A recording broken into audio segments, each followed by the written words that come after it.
The universe wants to create.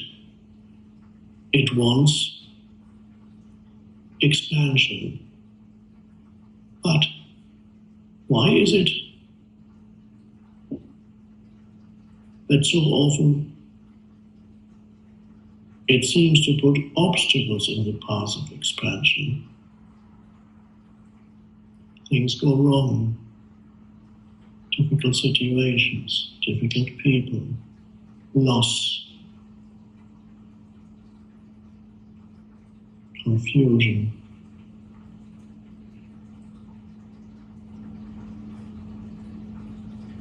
Why do some people experience life as one damn thing after another? Why does all these things? Why doesn't life leave me alone? Why does expansion seem to be blocked so often? If the universe wants expansion, which it does.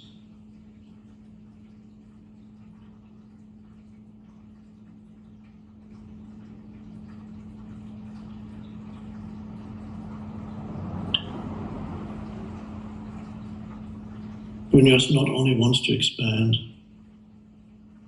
externally, it also expands internally. So with every obstacle, potentially, there's a deepening within. So it goes in two directions. So if somebody is, let's say a child grows up with a handicap, or very difficult life situation. It doesn't have to be a child, or any human being encounters a huge obstacle. Either they overcome the obstacle on the external level,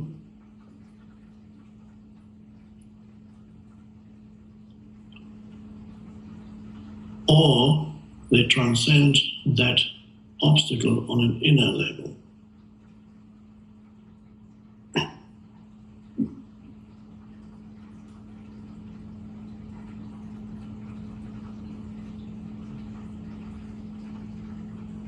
So, this is a universal thing. Just to give one example, let's say a child is weak, gets bullied at school,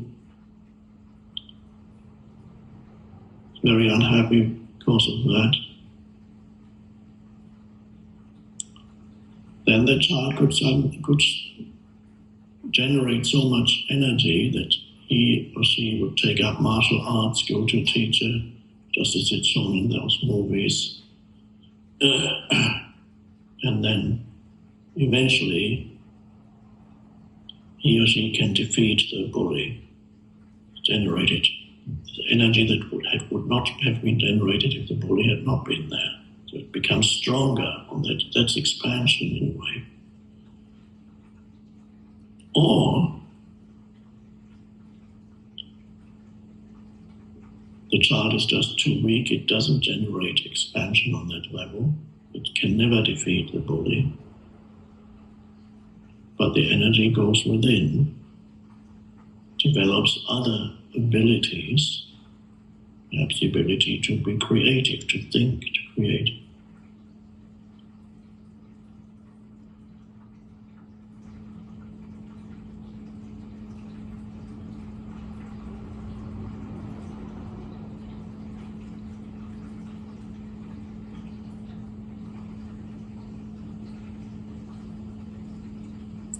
And 20 years later, the child that was the bully works in some menial job, and the child that was bullied is a great creator. There's expansion too. Or becomes a spiritual teacher.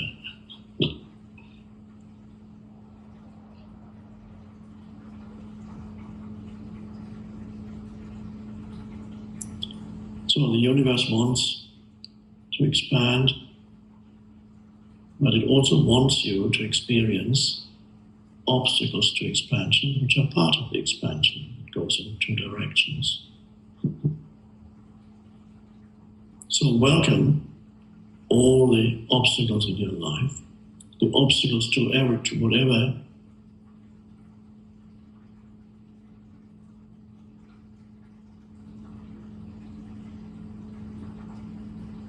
and collectively, if you listen to the news, continuously things go wrong dreadfully. On the planet, it happens to be the case that the news focuses on all the things that go wrong. It doesn't focus on the things that don't go wrong. So it's of course a distorted version of what life is like. But undoubtedly things do go wrong.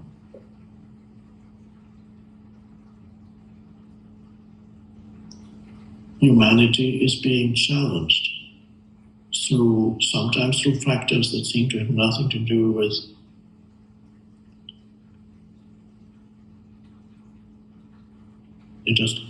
things just come at you, and other factors created by humanity's unconscious mind, dysfunctional, egoic thinking.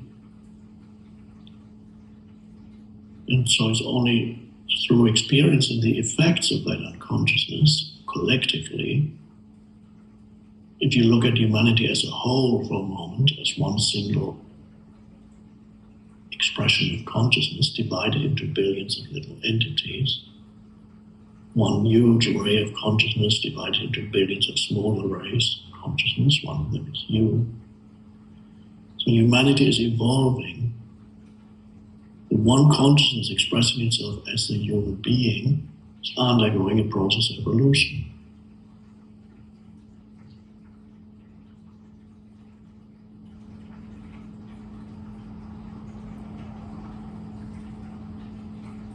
It's like birthing.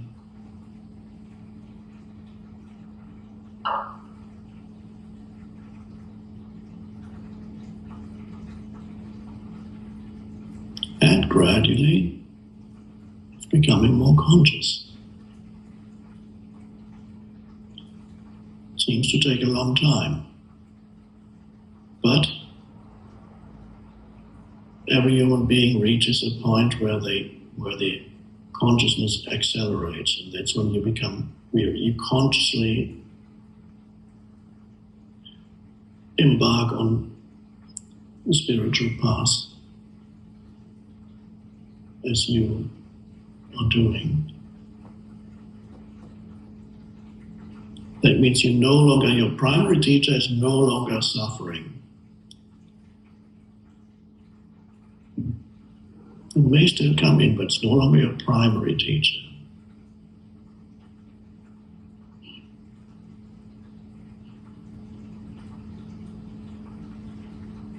You grow, you awaken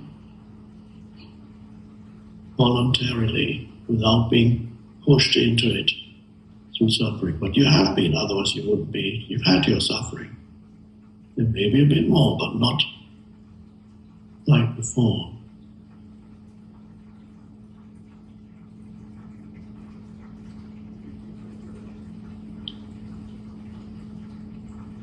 And for many of you, suffering is coming to an end.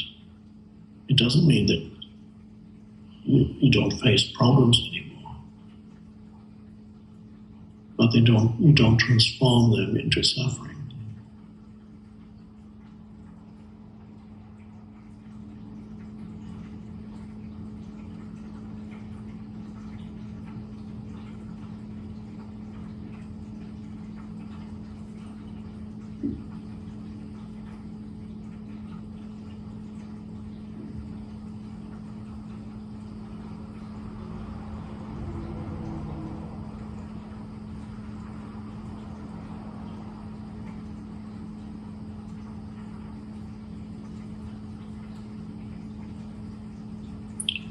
The I am practice.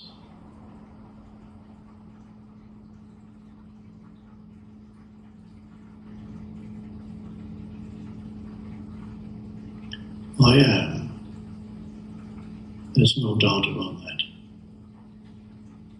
everything else could be an illusion. And one way of looking at it is to say, well, it is a kind of illusion, because nothing lasts for long. Everything here is impermanent.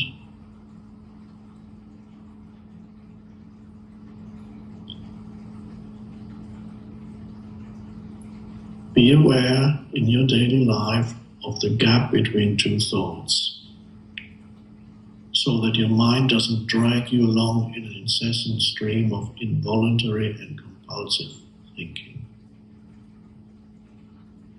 Invite these gaps into your life.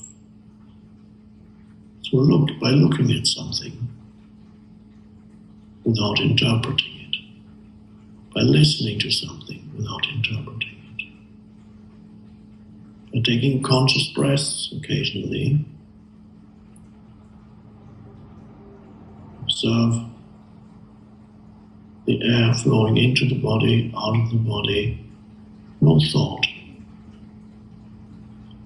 You become aware of the underlying presence.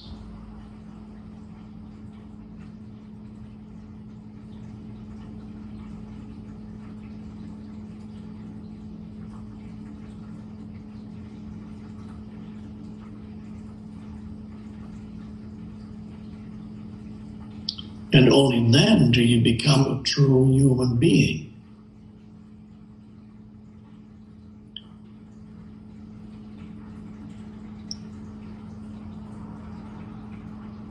So humans are still undergoing an evolutionary process. They're not finished. They're not even fully human yet, most of them. You are fully human when you are conscious not only of your humanness, but also of your beingness. When the two come together, you are a human being. Before, you're only a human, unaware of being, only a personality. A human being lives in two worlds, the manifested and the unmanifested. And that would mean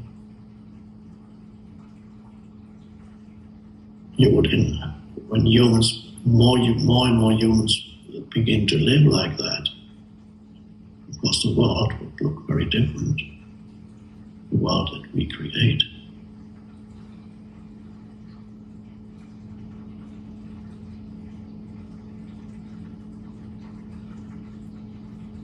So,